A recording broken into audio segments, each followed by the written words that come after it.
for those of you who don't know, it's bad to pay for Instagram boosting. It looks bad to pay for boosted shit. That used to be the only way you could get discovered. You had to pay to get discovered. So I just don't take all this whining about social media anymore. Ever wonder how top DJs actually built their careers? I had to do 15 years of hard work to get any of the recognition that I wanted. Where I saw a turning point in my career is when I became true to myself. From marketing and mindset to networking and negotiation, I'm giving you the tools you need to build a lasting career in dance music. Give them bits of you and your everyday life. You have to change the way you view the word no. Like me, I'm encouraged by it. Join me, Olivia Mancuso, and industry leaders as we reveal what it really takes to turn your passion into profit. This is Elevated Frequencies. Welcome to your weekly elevation, your dose of real strategies for real results in dance music. I'm Olivia, and today marks a very significant milestone, our 100th episode. What better way to celebrate than by unveiling my brand new studio? This is a space I've been working on for months, and it's going to allow me to connect with artists in real life when they come through to Chicago. I have been waiting for the opportunity to do that on my own terms for the past 2 years. So for this special occasion, I wanted to bring back someone who has been with me since day one, and that's my brother, Proppa. Not only has he supported this podcast from the very beginning, but he's experienced his own remarkable journey in music, from grinding away in the studio to recently having one of his remixes officially released on Warner Brothers. His story parallels so many of the themes that we've explored in this show, and our conversation today covers everything from the realities of building something from scratch to the moments that can change everything. And I really think that you're going to find plenty of insight that applies to your own journey, regardless of where you're at in your career. So other than that, stay tuned because I am announcing the winner at the end of this episode of the Artist Branding Challenge. That was to win a pass to Chicago Music Nexus 2025. So stay tuned. I'm very excited to announce that winner. Let's dive in. Okay, it's the 100th episode of my podcast, and I'm happy to have you back on for the third or fourth time. Thanks for having me. You're welcome. For people who don't know, we're brother and sister. Mm-hmm. If you don't know, now you know. Now you know. We don't necessarily look anything alike. Some people say we do. I think it's the mannerisms. Mm-hmm. But we have helped each other significantly in our journeys, I think. I think you've helped me more than I've helped you. Maybe I've helped you mentally. Maybe? Yeah, I'd say there was a lot of that in the beginning. Like, there's a lot of, like, helping me suck it up, basically. Like, like a few years ago when, even, like, before you got started with, like, when you were just starting the podcast. Like, before you started, and especially during, like, when you were trying to get it off the ground, there was a lot of, like, suck it up, I'm dealing with all this shit right now. So, it's wild to think, though, at the time, like, how differently we viewed even like the music industry and shit then versus now. And you know what's funny too? I realized both of us, I feel like back then before we really understood shit, like, and I've been in music for so long, but never really like been this deep in the scene. And like you have, you know, gotten deep in pretty quick. And like we both had like a pretty negative view of the scene before. And it's funny how most people are like, oh yeah, the scene will chew you up and spit you up. But like, so as we've gotten deeper, I realized that 99% of my preconceptions about like bad things in the music scene were wrong. Like it's actually like all good. Like it's because you start to develop empathy for like the people in it, and you see how everyone's just trying to hold themselves together. Yep.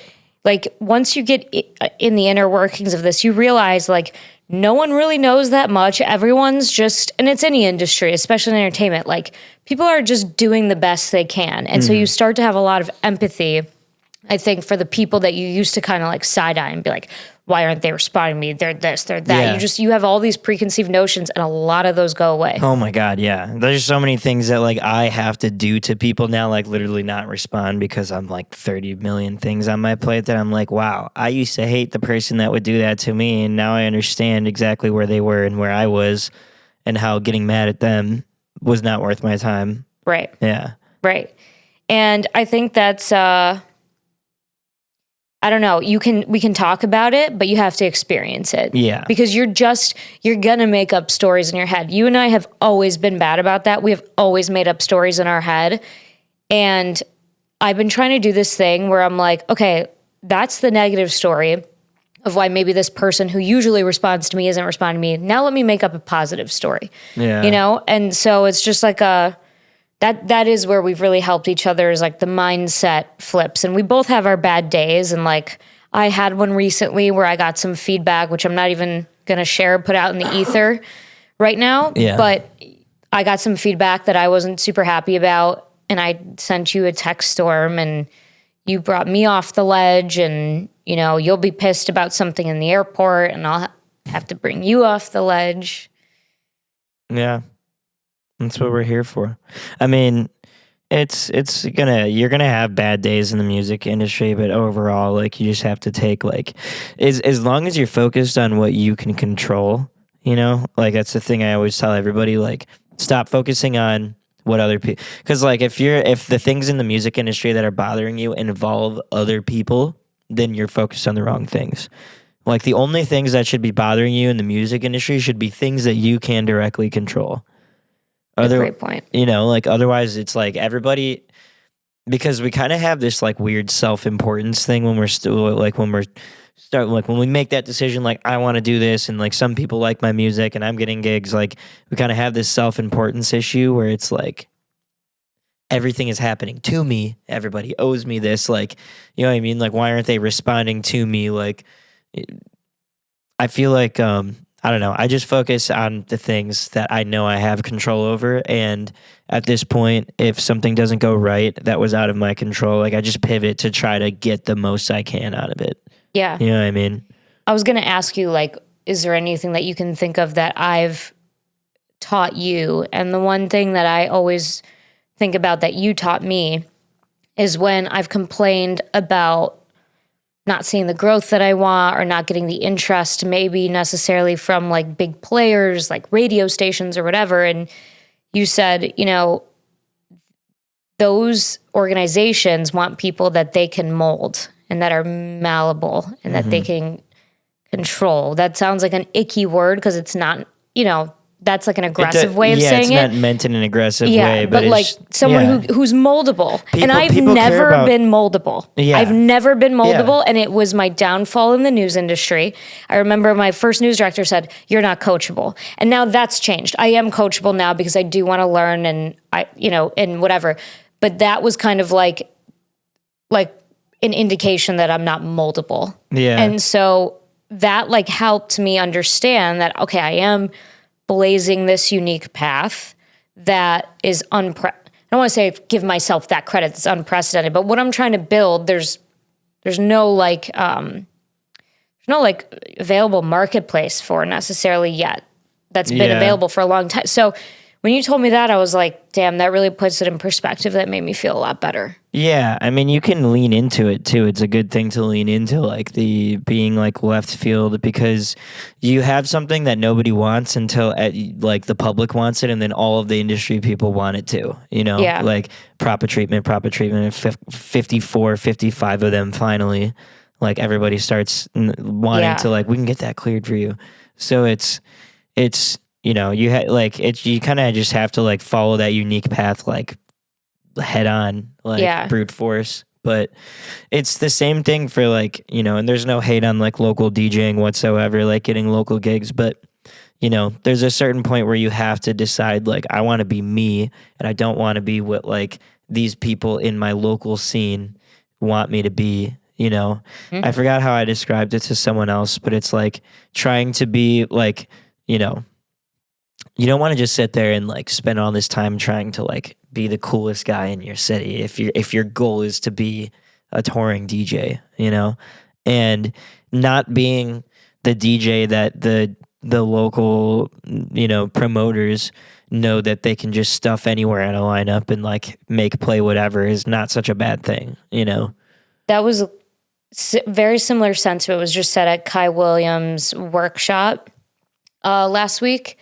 And he also said that, you know, you don't get the local love when you're like, people don't love. And, you know, Goshfather tweeted or posted on Threads once. He was like, there's a psychology behind why you're not as exciting in your own city. It's because you're accessible, you know? And so it's kind of like flip the script on, again, it's a mindset shift. It's like, okay, well that does make sense. Like people do know I'm down the street, especially like people don't realize how small of a city Chicago is. Yeah. It really is. Like the scene here is small, all things considered. Yeah.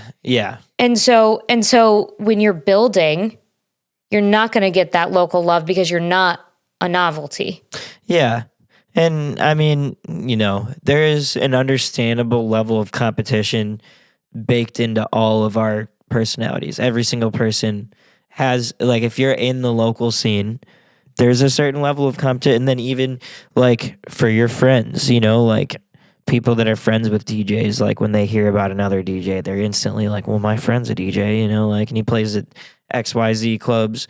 So it's understandable. When you're presented to a new city on the opposite side of accessibility, you're new. So, but as long as you don't get salty about it, like there was a time period where I was like all salty about how I was going to, show everybody out here and stuff, but it's not really the way, like there's so many people out here fighting for attention. You got to just grab the attention, Yeah. Instead of focusing on why you're not getting it, you need to find new strategies to get it. Yep. And that's been a real differentiator in your content and my content, because you have helped me. You've sat and brainstormed with me, and we looked at content that I made in the past that did okay, but like didn't do as well. And we're like, okay, how can we make this better? And that's what led to me making that Jamie Jones video, which opened up a whole new world for me. Yep. And I know you have had those moments too with your content. I think, was it the Waka Flocka or the Work remix where you made the one? You made the one with all the filters of you. That one, like, that was your first mega viral one, right? Yeah, that was the first one I ever had that did that kind of numbers. Yeah. And what was it like when ironically, I kind of knew, like, when I made that video that it was going to do some kind of damage on social, because I had that, for one, I posted that remix like in a different format with like the Snapchat filter, like fake roommate video, which was a bitch to do because I used to have to tripod my phone and then like add the movement in post and shit. But one of those videos did like, I don't know, 5,000 likes or whatever. And I was like, okay. And like, I tried it with other songs and it didn't do it. They did well, but not as well. And I was like, okay, well, this song, as long as I make videos with it, which I've been super careful about I don't want to overdo it, you know? But I did the Snapchat style video and I sent it to some friends, and like based on their reaction compared to like other shit that I've sent out, like I knew that video was going to do some serious numbers. Yeah. Yeah, so it was interesting. See, and I had the opposite with the Jamie Jones video I made. I did not know because I hadn't done numbers yet. Like I've got a couple hundred here or there. Yeah. And I remember I was sitting at Valentine's dinner, because I think I posted it on Valentine's Day, and I was just like, whatever, I'm just posting. And my phone is blowing up nonstop. And I didn't really know, and it did for weeks. Yeah. And it opened up so many doors for me to meet so many people and led to like money-making opportunities that was when I realized, like, yeah, what if I had given up? What if I had just kept putting out like okay content to check the box? What if we never had that strategy meeting? I mean, I was so frustrated in that meeting. I was like, I just don't know what's going to hit. And the basis of that was I was doing those house history videos because I like house history. But One you're of like, your house history videos, the first one you did was Green Velvet, and it did really well. was it green? Yeah, was it that one or the Marshall Jefferson one? I don't remember, but you said to me, you're like, listen, the kids don't necessarily care about house history, as fucked up as that is. So how can you take this concept and iterate on it? Yeah, on like new stuff. Yeah. And I think that's like the biggest thing that people miss. They think, one, they need to reinvent the wheel when it comes to content, and two, they don't review what's done well for them in the past. Yeah. Take a piece of content that's done well and then think about how you can make it better. Yeah, it's so well, and it's also funny. Like, I've said this about music, and then I said this about content, and then I watched a video of Quentin Tarantino saying this. Quentin Tarantino said, "Imagine the movie that is not made that you would love to see, and make it." Like that's what I do, and I'm like, dude, that's what I've been telling people about music. Like it's like you can hear the track before you make it. Like if you can hear a song before you make it, you know you're gonna make you're going to make that song. Yeah. You know, and it's the same thing with content. Like you kind of have to with all of these things, you have to put yourself in the shoes of the viewer, the fan, like not the creator of that art. So whether it's content or music or a movie or whatever, you can't be thinking about it. You almost can't be creating it from the perspective of the creator. Like you have to be like tapping into like, I like watching content and social media. Like I like music related content. What do I want to see? You know? Right. And I feel like there's some of that, like with your house history, it's like you care. If you saw videos about that was like profiles on DJs that you really cared about, you personally would stop. And that's why you started making those. And then you just tweak that formula. But and usually there's so many formulas out there that you could like mirror and kind of like make into your own, you know? But yeah. And there was you did a workshop with me, a Reels workshop, and I love the strategies that you gave to people, and I refer back to them often. And we were talking about the short attention spans of people nowadays and how you think it's actually like you have to hook people in 2 seconds rather than 5. Yeah. Which is always top of mind for me like now. Not even 2 seconds, but we'll put it at 2 seconds. It's like, imagine like how quickly you'll scroll off a video when you see something that's uninteresting to you. I scroll off a video when I find it interesting, and that's a problem. Yeah, I know. Like it's a problem. ADHD. It's bad because I'm like, if they're not getting, like, I'm interested in what they have to say, but if they're not getting to the point fast enough, and it depends on the day. Yeah. Some days I'm down for a little bit more, like, you know, I'm a little more patient, but that's the status of where we're at. And I saw a TikTok from West End earlier today, and he was like, he wasn't like complaining. He was just like talking about the state of the industry. And he's like, I remember before COVID, like we could just post show recap videos. Yep. And it was fine. And he's like, now you need drones and you need 4 camera angles and you need a storyline. And then someone was talking about Odd Mob's video with Tiesto today. And like, oh my God, that must have cost like thousands of dollars to produce. And I don't want people to get the wrong idea. You don't necessarily have to do all of that. Yeah. But you can't just post a show recap anymore and expect it to do numbers. Yeah. And I see that. And like my only thing about that type of stuff is like we've had this so many times in music where, you know, it's easy to look back at a time and like you can't do that anymore. You know, you can't do that. Like there's just rock bands. You can't just like, if you're like trying to do a band, you can't just make a video in like a blank room with like a camera going around. And like, there's all these different things that like, you know, things change over time. And like, it's about us. Like we have to adapt to find out where what we like fits in with what everyone else likes. And it doesn't, like show recaps. When you think about the state of people now, it's like, well, yeah, if you weren't at the show, why should you care about it? Right now we're in a period of time where everybody is very self-discovery. Like unless you can find a way to instill that FOMO. Like if you're an event company, so Raw Cuts is a really cool event company out of New York, and their recap videos include some like people talking to the camera. It just looks like such a fun fucking time that I'm like, damn, I wish I was there.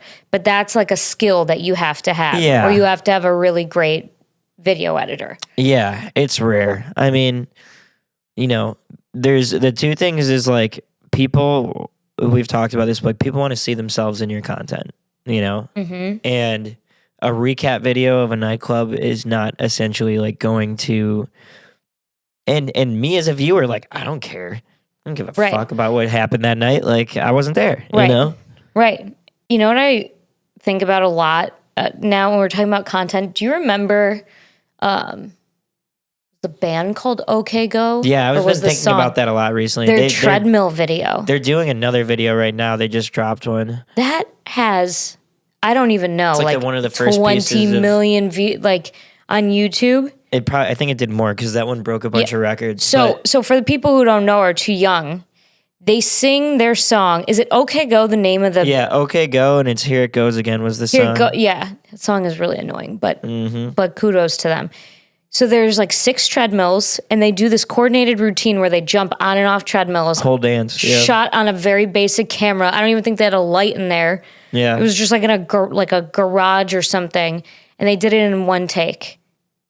And it is insane. Yeah. The coordination of probably, I wonder how many times it took, but that was a pivotal moment and that in was music like, promotion. That was like 2010 probably. Yeah. And like, I think one of the things I always say when everyone's like, now it's all about content, blah, blah, blah, and all this, like, that's the type of shit I always reference where it's like nothing is different. Like things don't change. It's just like repackaged. Right. Like music now, videos used to be a thing. You used to be able to you had to plan, you had to spend like $20K at the minimum. At minimum. And plan a shot list and like a whole day, like this whole thing that would take months of preparation to do, put it all into one video. And if that video tanked, you just lost all that money. Man. Now, people actually want to watch underproduced content, so we could just sit with our fucking cell phone and FaceTime camera us and like, Right. And it's like we're complaining about that.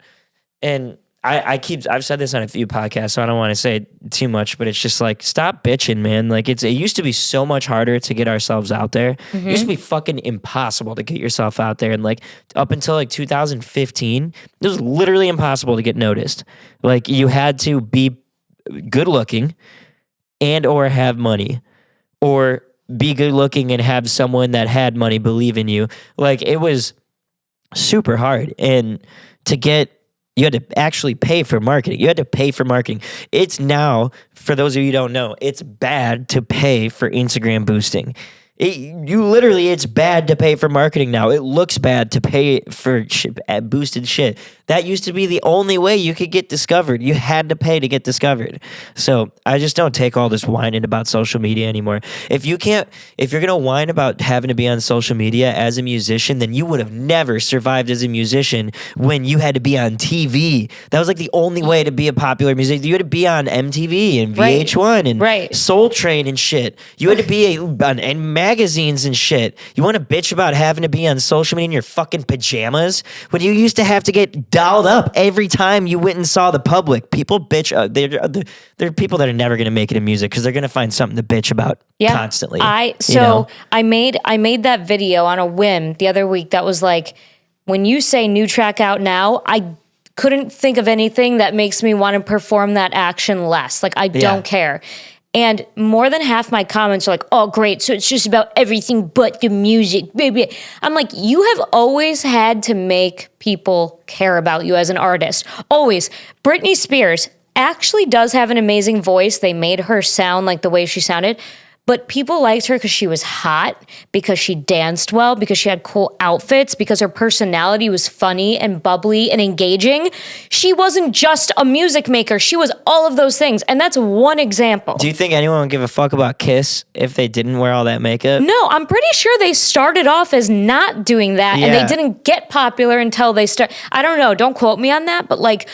And you don't have to have a shtick, right? Like your shtick can literally just be being relatable. But like when people say, oh, it's like, why do you think you are owed my attention to listen to your track more than the 500 other artists out there? 500, dude, there's literally... that made music this past hour. Yeah, literally. There's a million posts about music every day. Why the fuck are you so special?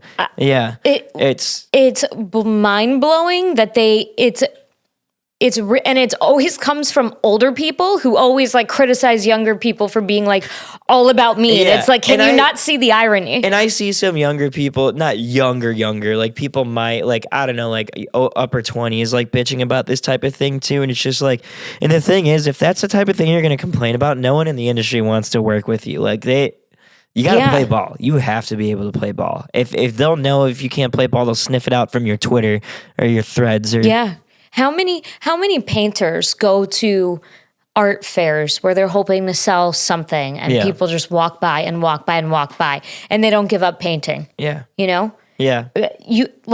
This is the name of the game. Yeah. Also, it's, if you're going to complain about the social media aspect of like, oh, you have to do so you're in it not for the music then. Like you're looking for extra validation. Yep. you're admitting that you're looking for extra validation, because if you don't want to do the social media thing, you could just be in it for the music. Yeah. In which case you wouldn't care about this shit anyway. No, this all boils down to no one is responsible for you being successful or unsuccessful. You're responsible for both of those things. Yeah. And nobody owes you shit. Yeah. That was, I think our parents always taught us that. I think we learned that early. Yeah. And this is coming from being married to someone who has very opposite, very loving and doting parents. And our parents are loving too. Yeah. But they told us from day one. Like, I remember when I got like my first set of straight A's and they're like, yeah, you're supposed to. Yeah. Like it was, yeah. You know what I mean? And so that's just always like, I mean, I produce this podcast every single week.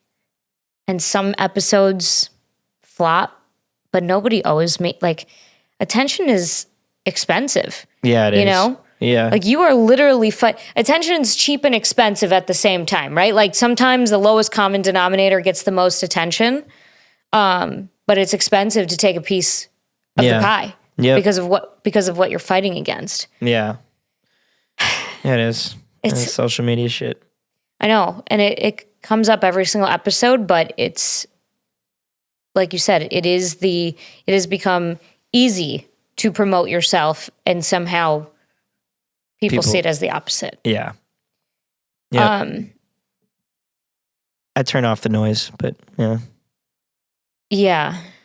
Yeah, I've become much less of a consumer now that my output is much higher. And I have to remind myself when I consume, like, I need to make it a productive consumption and be paying attention. Like, doom scrolling doesn't work anymore. That, and then too, like, anything negative. Like, anything negative I read about the music industry, especially if it's like a take I definitely don't agree with, and then even hate comments towards me, I just like, I don't like, I'm great. I'm happy. I'm doing great. I have to get better about that. Yeah, it's it's hard at first, but like, we're both of us are doing things now finally that we have worked hard for. There's no one, we're happy. I'm happy with where I'm at in the music scene. Like, I'm happy with the way my career is going. Nothing to be mad about. You can get pissed off at me. Anyone who's, if they're going to go out of their way to like comment some shit at you, like, they're not worth it. You know what I mean? They're just looking for a reaction. No one who's doing better than you. Because they know that they're punching up. Yeah. Yeah. No one who's doing better than you has the time. Yeah. To be talking down. Yeah. To anybody. So obviously I know that you've been at this for a very long time, since your high school days. Mm-hmm. I know that during the pandemic, you challenged yourself to do like a remix a week, right? It was a week. It was like every 2 weeks, just release one, yeah. Yeah. And you haven't let your foot off the gas since.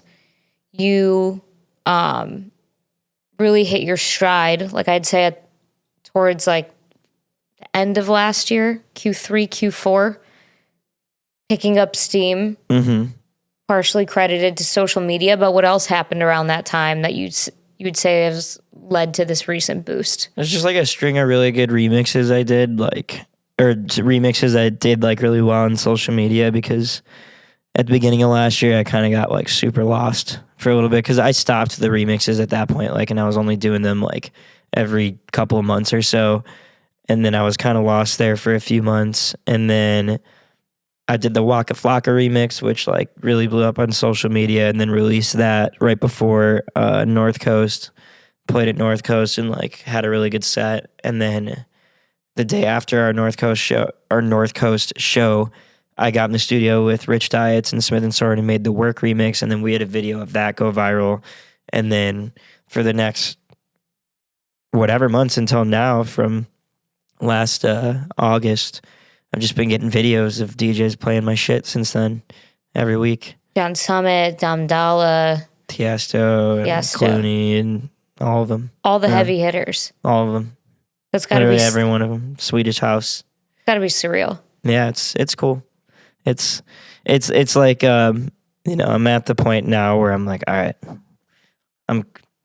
that's cool. But now it's something that I'm used to, and I'm ready to, not to downplay it at all, but like now I'm ready to just not focus on like yay and focus on like what's next, And I think people need to hear like from someone who's going through it how fast a touring schedule can be put together, because you were not doing any of what you're doing now last year, and it came together so quickly. I like probably March, beginning of March or like end of February, I had like one gig for the whole year. I had like one Miami Music Week booking, and then by the end of March I had all of April and almost all of this month covered with shows. And then we're not booking right now for different reasons, but it just kind of like all came at once, and like they're still coming in like crazy. But what's been the most difficult thing about going from like 0 to 60, being on the road all the time? That's a good one. I think like time management's really hard now, like with working. Like I think I'm going to be able to get something done by a certain day, but like with traveling and stuff, and like when you're out of town, people kind of like leech your time, not in a bad way, but like, that's hard. And then I'm not gonna, and it's not a bad thing. Like I'm very happy, and like I'm still a happy person, but like I am a significantly lower energy person now than I was when I started like doing a lot more touring a few months ago. And I can see how this shit takes a big toll on your body. Like I can really feel it. So I'm just figuring out the necessary ways to like make sure I'm healthy. Yeah, because you got sick right in the middle of there. Yeah. Which I always think about. It's like, how do DJs you clearly just have to power through it. Yeah. Because it's going to happen no matter what. Yep. Yeah, it's going to happen. As long as you're, as long as it's not a gross thing, you just got to get up and go through it, Yeah. And like at a certain point, I can just, if I'm really sick, like I can just show up like 30 minutes before my set, play it, and then dip out, which it wasn't ever that bad. I just had really bad sinuses. Yeah. Which definitely came from Miami. But how I have not gotten sick yet, it's an anomaly to me. On any of like the trips that you've done for this, yeah. And I'm waiting for the big one. And this is the second or third time I've gotten sick after a tour trip. That's weird. Your immunity will probably start to build up. And I'm just confused. I'm like, how has this not happened to me yet, especially after Miami? It's not weird because like for the last like 6 years of my life, I've been hyper focused just inside, like sitting at a desk making music, like not getting my hands dirty. Yeah, not taking the CTA. Yeah. Yeah. So it my does make a immunity will come difference. back, yeah. We have both grown significantly since the start of the show. I think our first episode we did together was in my home office, and the configuration was ass. Like we could not figure it out. And then we did one in your living room. And we did one virtually too. We did do one virtually. Yeah, we did. And now we're sitting in this studio, which like, surprise, surprise. Like it took a long, and I did this before I was ready. Like it sounds good in here. It does. I told you, I mean, all this furniture in here and stuff, and then this corner. Yeah. You nailed it. What do you think has been, if I could put you in like the hot seat, what do you think's been the biggest change for my show that you've seen? Because you've been along for every episode. A lot of people don't know you were my video editor, my social media video editor for a while until you got too busy for me. I think the big thing, because it's natural for anybody, like, this was the first brand you really like grew yourself. So I think we both kind of went through the same, like finding like what is our like overall brand focus, like at the same time, like, because for you, when you were starting, it was like interviewing DJs about their experiences and stuff like that. And I feel like it's evolved into like, what are the particular things that who are the people that other people in the music industry that are starting out or trying to learn, like who do they want to talk to and what do they want to learn from them, and like that's become, I feel like, a big part of your brand is like the shit that like because a lot of interviews are just like, what was going through your mind when you made this track? And like, like, what was that trip like to Ibiza, whatever, for you, it's a lot more like, when did you discover that this was working for you? And like, why was that, so I feel like that, like, was a development for you over time where you started to realize that was, especially when you started the Patreon, you realized like, okay, people are learning from my show. So let's like double down on the learning aspect. Yeah. And I appreciate you saying that, because that kind of prompts what I wanted to talk about is like, you don't know what you don't know, and you have to just start and try things, because you're right. Like the start of my show, I was like, all right, I'm going to talk about like, I don't know. It was just like high level, like not really getting into the nitty gritty. I was afraid to niche down. But then I started getting messages from DJs, and I was like, oh, it's DJs listening to this show, not like the gen pop.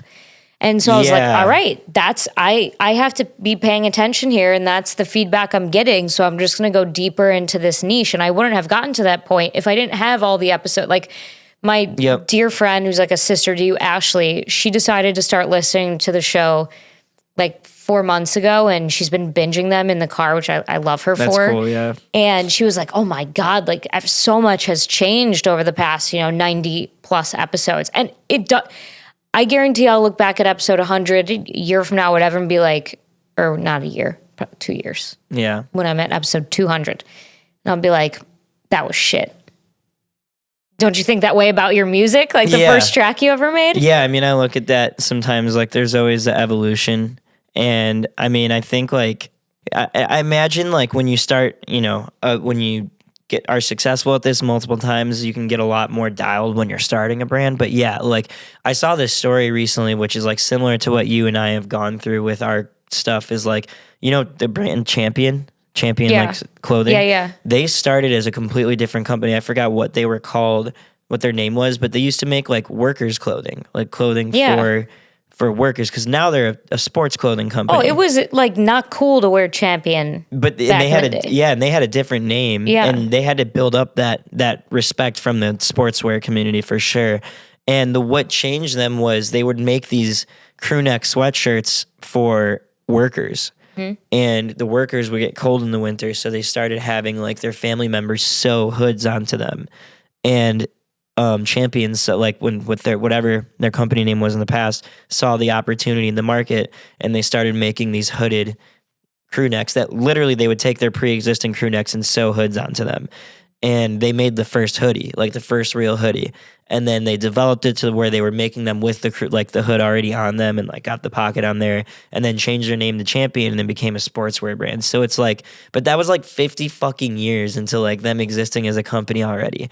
And like, now. Yeah. And it's the same thing we're talking about, an iteration. Yeah. Just like the house history to the label profile, like small iterations, but you will not know unless you start with something. Yeah. I mean, like, I can't believe if you look at what I do now, which is literally like hip hop, bass house, 50-50, I started Proppa with tropical house music.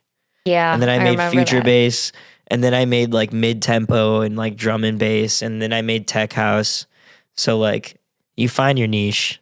And it's important to like have that exploration, because then you start to have a real perspective. You have things to compare it to.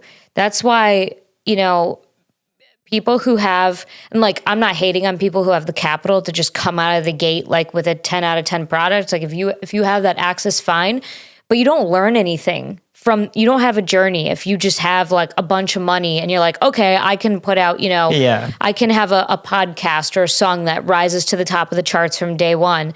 Like, you're at a disadvantage because you're not doing the exploration. I mean, I've posted multiple times that I'm happy and said in other, like, everything's happening to me now at the right time, because I would have made mistakes that could have been detrimental if things happened for me a while ago. And like, dude, we were just talking about someone in the music industry who definitely didn't have that amount of learning time and is now facing the consequences. Yeah. So it's, you know what I think about all the time? I don't know if I've told a story before on the show, but so I quit TV news a long time ago. It used to be, there's like 200 markets, right? One's the biggest, 200's the smallest.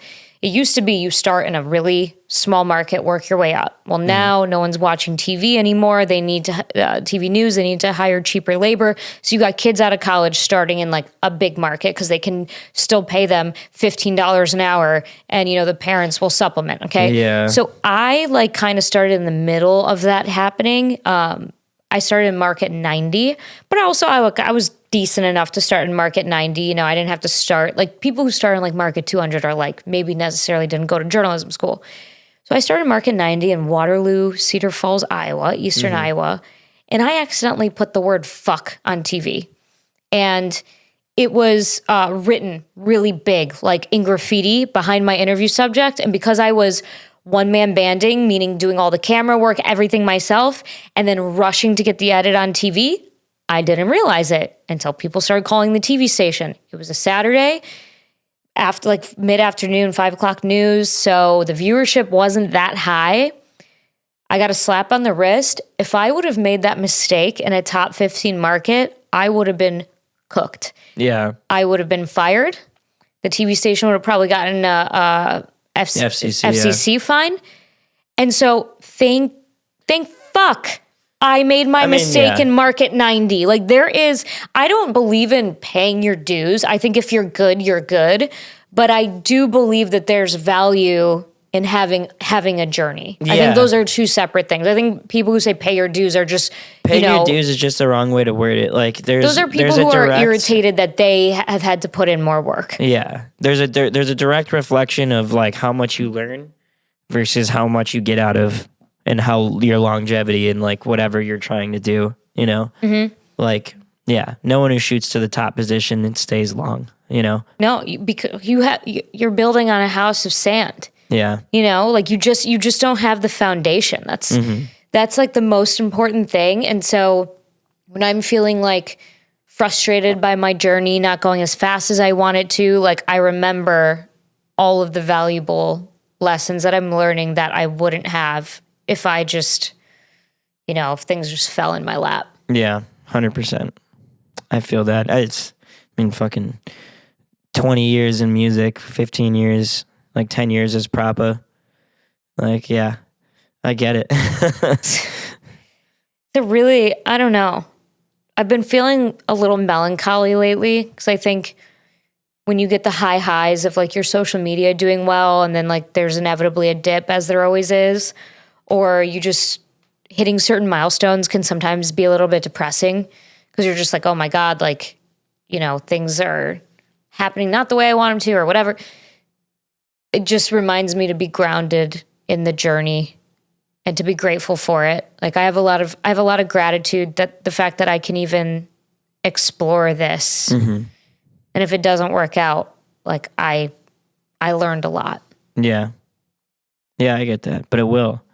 That's the other mentality you need to have. I do believe it will. Maybe it won't. We'll see what happens 100 episodes from now, where this goes, right? Like I have a vision, but I've always learned to not be like rigidly married to it. You have to be flexible enough to respond to what the market wants and to how your life changes, Yeah. It's always like a measure of like how bad you want it though, right? Like you respond to the market, you change, you like adapt and like get better if you want it really bad. If you don't want it that bad, like if you're comfortable in your life, you know, a lot of people like just looking at the DJ's perspective, like they've got a decent job that pays enough for them to take care of their wife and kids or whatever. They don't want it that bad. Like and it's not to say that like you need to be struggling in order to want it bad, but like there's a mindset that you get out of struggling, and like if you're in any place, like we're not struggling, like, and there's been times where I've struggled. There's been times, I don't know about you, but like overall, like if you really want it, you make it happen, and sometimes like people will convince themselves that they want it. I think you and I are pretty like adamant about the things that we say we want to do. We fucking do them, Yeah. But it just like it's a matter of time. Like if you really want something, you figure it out. If you don't really want something, you find excuses, Yeah. But yeah, it's like me with being able to touch my toes. I think I want it. I do. I need to. I'll be 40 and Eventually you'll get it. but I make excuses. Dad says that the Mancinos have tight hamstrings. I used to be a gymnast, so that doesn't check out. Yeah, I know. I know. But no, you're right. Like you do make time for the things that you Really want, yeah. in life. Yep. And compromises for it, right? Like, yeah. Like 2 years ago, I'd be cringing at some of the stuff I do on social media now, and now I'm really proud of it and like enjoy doing it. Yeah. And like have to stop myself from working on social media. Like I'll post 2 times a day sometimes, and they'll be quality posts. I like it. Yeah. Yeah. I mean, I cringe too at some of my older stuff, but it's like, I'm glad I did that too. Again, it's like, it's the evolution. It's the iteration, and it's cringy until you've made it. Yeah. You know? Yep. Yeah. Shout out Jake Shore, who literally like 3 years before I started putting out content every day was like, you just got to do it, man. I'm telling you, you're going to be late. I'm really late to this shit. And he was early. Like he was now DJs are doing a lot of content like him. But like at the time when he was starting to do it, it was like once a week post from DJs on Instagram. And he was just every day, do it. Yeah. Yeah. And you have to understand too, like if you're trying to make it, that's what you're up against. You're up against people who are literally doing really it fucking every bad. day. Yeah. And that can motivate you or that could shut you down. And it doesn't mean you have to work to like catch up to them. No. The industry notices people who want it really fucking bad, and they float resources to them.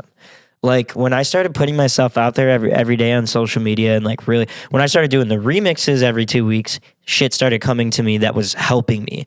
Like the DJ pools. We love your remixes. If you get them to us early, we'll drop them for you. And like then you know, the DJ pools started coming to me, and the YouTube channels were helping me. You know? Everybody thinks that they're going to magically get discovered. Yeah. And it's like nobody knows what you're doing. Like you have to put yourself out there. Yeah. If you want to be discovered, you have to put yourself out there. Yeah. And doing the content every day, like it brought a lot to me. Like it brought a lot back to me. Like people started finally caring, you know? So the more you put in, the more you fucking want this, the more you'll get out of it, you know? Plain and simple. There's so many people I see. The only reason I say that is because there's so many people I see that say they want it, but like I can tell they don't want it as bad as I do or some of my friends, you know? And it's like when the industry can tell that you want it, they'll give back, you know? It rewards hard work and it's not dedication. Just the industry, it's the universe. Yeah. That's truly what I think. Yeah, for sure. It's a universal thing. As a DJ, you can just say like the industry that you hate will actually be very kind to you if you're kind to it and your contributions to it. And you scale your contributions to the contributions others are making. Are you really doing anything? What can you do to do more? Right. You know? Right. And do for others. I think giving back is a big part of your brand with how you teach and you do production. You still make time for that. And, you know, that's part of my ethos as well. And you have to be able to find personal satisfaction. You're not doing it because you want something in return. Like there's a guy that, and I'm not taking credit for this because this was all him. I did a one-on-one consultation with him. His name is Frankie Sims. I am so fucking proud of this kid. He wanted a brand audit, trying to figure out what he could do. He was playing a lot of your tracks in his content. You guys have similar, like, you know, that's cool. Similar vibe. Yeah. So cool. He's from Long Island. My husband's from Long Island. I just love people from Long Island. Like blanket statement. Like I just love Long Islanders. Like they're salt of the earth. They're real. They're funny naturally. And I was like, sitting in this consultation, I'm like, you need to lean into this as part of your brand. You've got the cross around your neck. You've got the haircut, the Long Island tattoos. Like you just look like a Long Islander, like in the best way. And I can tell that you're just like a real, like you're a good kid. And I said, lean into that as your brand. Use your mom in more of your content because she's funny. And I said, and just, you know, lean into it. And then at the same time, I was making content about pop-ups. And it's like, and I still am, but it's like, if you're not getting booked, book yourself or create experiences where there are none. And so he started putting content out on TikTok, like, hey, I want to throw a pop-up in Long Island. Is this something people would be interested in? Hundreds of thousands of views, comments like, oh my God, yes, make this happen, make this happen. He finds a venue, a movie theater. I think it's happening. By the time this episode comes out, it might have already happened or it's happening soon. Finds a movie theater to do it, to partner with him on it. That's awesome. They sell out 200 tickets to this pop-up in 7 minutes. That's so sick. This is someone who, again, he did this. He went the distance with it. And I have told a lot of people what I think they should do, and they do nothing with it, and that's fine. I feel bad because I took their money. Yeah. But they don't do like, yeah, he said, and he messaged me, he's like, I've been following your advice on the pop-up. I leaned into the Long Island thing. He made a hilarious video with his mom. His content's taking off. He has big DJs messaging him that are from New York that are like paying attention to what he's doing now. And he sold out a pop-up in 7 minutes, Yeah, that's 200. sick. I love That's this huge, kid. yeah. I love him. That's and so sick. it's a testament to wanting it. Yeah. Like he wants it and he went for it. And he's like, oh my God, like I didn't realize all these people, because he was talking about getting booked more in New York. He's like, I didn't realize all these people in Long Island wanted this. Yep. Like, hell yeah, Long Island's such a house music. Yeah, That definitely. is a perfect example of someone who wanted it. Yep. And he's making content along the way. And this, I can tell this is just the beginning. Like, I know we're going to be seeing Yeah, his once name. you get a taste of that, like you start to like, okay, like how can I like take what I learned here and apply it to the other things I'm doing, and like, get this audience eyes on like the rest of this shit. Yeah, I know we're going to be seeing his name big Nice. places soon. I'm just, I love seeing that. I love seeing the people who want Yeah. it and go after and it. actually get returns. Yeah. for like trying. Yeah. Yeah, Yeah. that's awesome.